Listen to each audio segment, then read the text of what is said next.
Let's have a look at shading and texturing of fragments in fracture effects. In this tutorial, I'm going to cover 4 segments: shader propagation, or the transferring of a shader of an unbroken mesh to the fragments of that unbroken mesh. Second section is how you can change shaders after you have broken your object. You have to go through a little workflow that I will explain.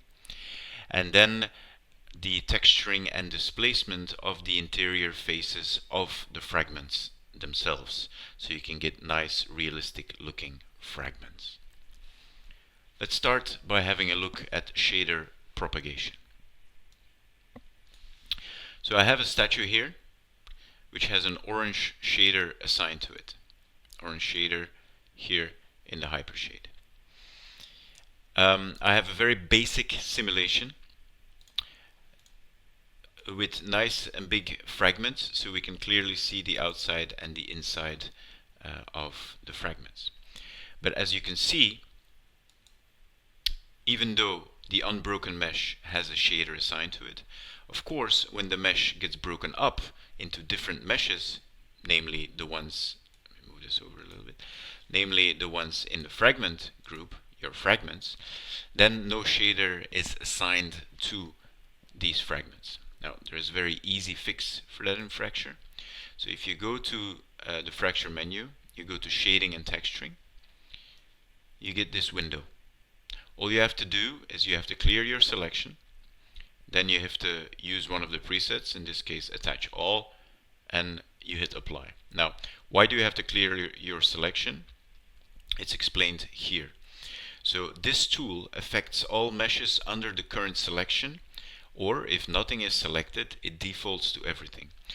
Why is that? Because sometimes you might have 10,000 fragments and you want to test the tool out first. So then you can just highlight some fragments and just test out if the shader is being transferred correctly. But I'm just going to go clear selection. I have attached all. I'm going to hit apply. And then you will see here that it will have processed those 67 meshes, which are the fragments. And if I move forward now, you will see that the fragments have gotten the shader from the unbroken mesh.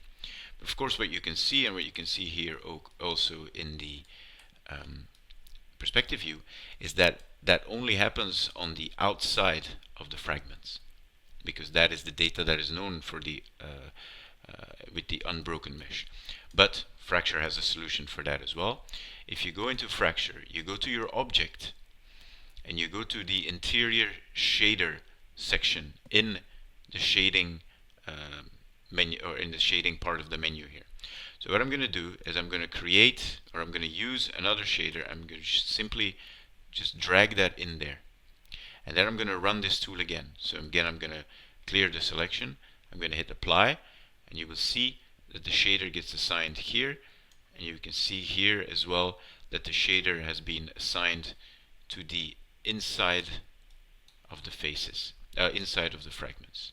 So let's go back a little bit, and if we wait for a little bit for the render or the preview to finish, you will clearly see that the outside is nice and orange, and the inside is this more white color from the standard shader. Let's go forward a little bit more, and there we go. You can clearly see this. So that's the first part, the shader propagation. Let's have a look now how you can change the shaders after you have set up your Fracture. So this happens a lot, of course, but let's say that you set up your simulation first, and you didn't think about shading it, or a new shader came in, or you changed your mind, or whatever. So what we need to do is we need to change this orange shader, but with let's say a chrome shader, which we have there.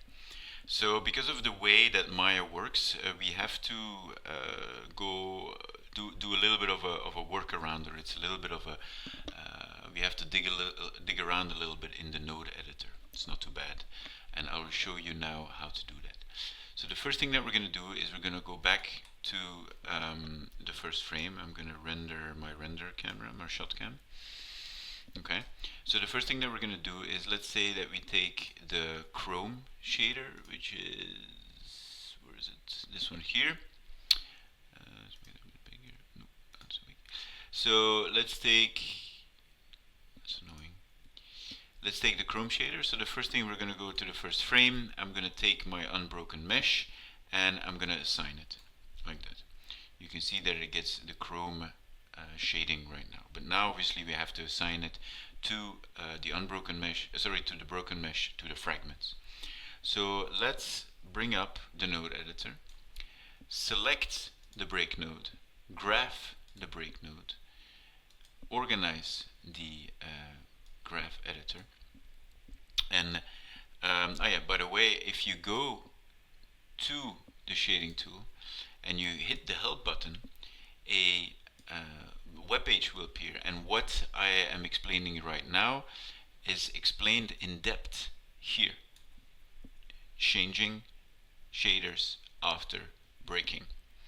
So I highly advise you to read this, but I will show you now. But there's much more detail in the document.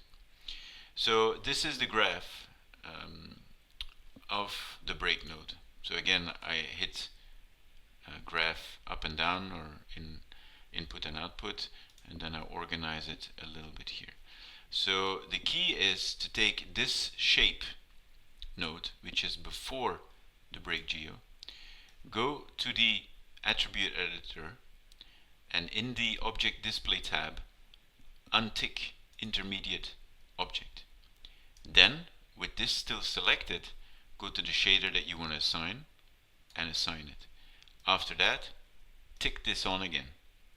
Then, making sure that you're still on the first frame, go to the shading tool, make sure that you hit clear selection, and then hit, with attach all options on, hit apply.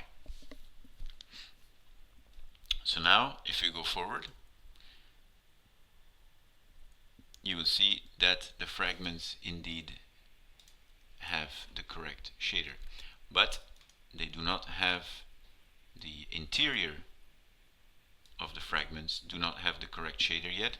So the workflow there is the same. We don't need this anymore, but we can go to the fracture UI. Here you can see that it still has the original white shader. So what I'm going to do is I'm going to take the Chrome as well, middle mouse button, drag it in here, and then run the tool again. Clear selection, apply. Now you will see that also the inside of the fragments has the correct shader assigned. It's still previewing, but you can clearly see that now everything has this Chrome shader. That's that.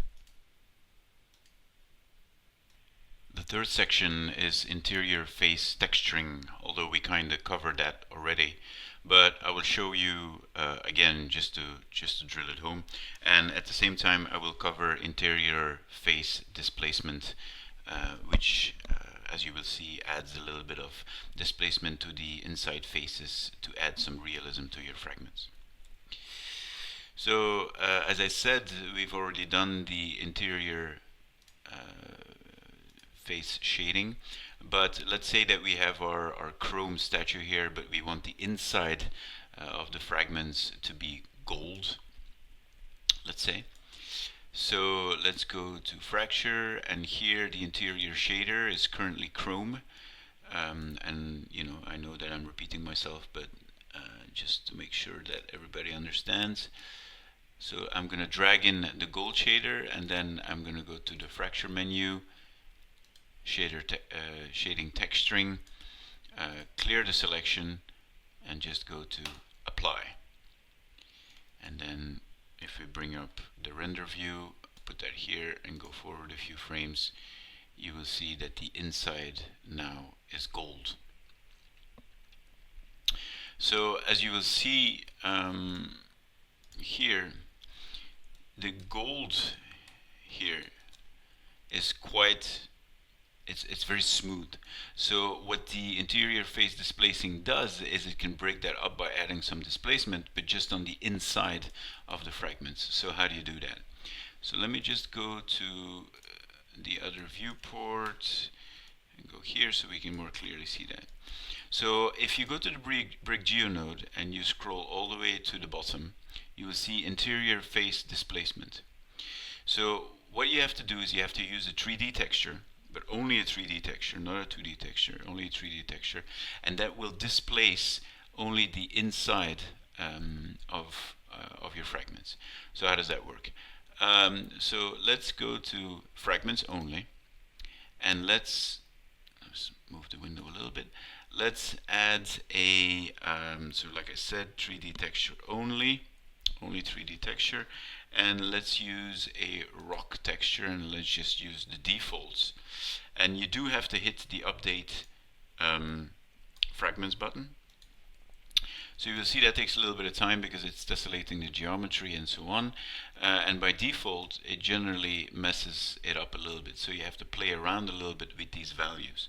So the detail, the higher, this is a bit strange, but the higher you set the detail, the less detail you're actually going to get. So if you hold your mouse, if you hold your cursor over the attribute, you will get some explanation. Now I'm going to set some other values, and you have to play around with these a little bit, and obviously they differ based on the texture that you're using. But if I update the texture now, you will see that it's starting to look a little bit better. Now something that is a little bit of a bug in Maya Maya 2018 is that it's losing the inside shader. You can see that the geometry is there, but it's losing some of the shading. Now don't worry, you can use the tool again. So just clear the selection, hit apply, and you will see that it comes back. And now that you can see some inside displacement, and your fragments will look much more realistic because they will look less clean. So let's just render that perspective camera, this one right here, and we might have to wait or refresh this a bit more. So there we go, and you will see that you have some displacement in there now, and you can see it in the interactive view as well, because just zoom in onto this fragment. If I turn this off and then hit update, you will see that it's much smoother, and that obviously doesn't look very realistic, and it looks very Voronoi, if you know what I mean. So if we add that there, it looks much better. It tessellates it, and if you see, let's set this to 4 and add this to 0.2, and then let that calculate. And of course you can change the values in the interior face displacement, but you can also change the values within your texture itself. You see that it lost some of the texture again, so again we'll have to go over that, clear that, apply, there we go. So what I was also going to say is that you can obviously also change the attribute of the texture. So let's say that we increase the grain size a little bit on this rock texture, and then update that again. You will see that update here in just a bit. There we go. So you can change all these attributes as well to get the look that you want, but you will see that this, you can see it here right now already, but you will see that that makes your fragments look much more realistic. So let's wait for a little bit, but you get the drift. So that's what I had to say about the shading and texturing within Fracture. There's obviously a lot more to do. Most of it is tweaking, of course, and getting the look that you want. But again, I strongly advise you to, if you go to the texturing and shading menu, to hit that help button and to read the documentation on this tool.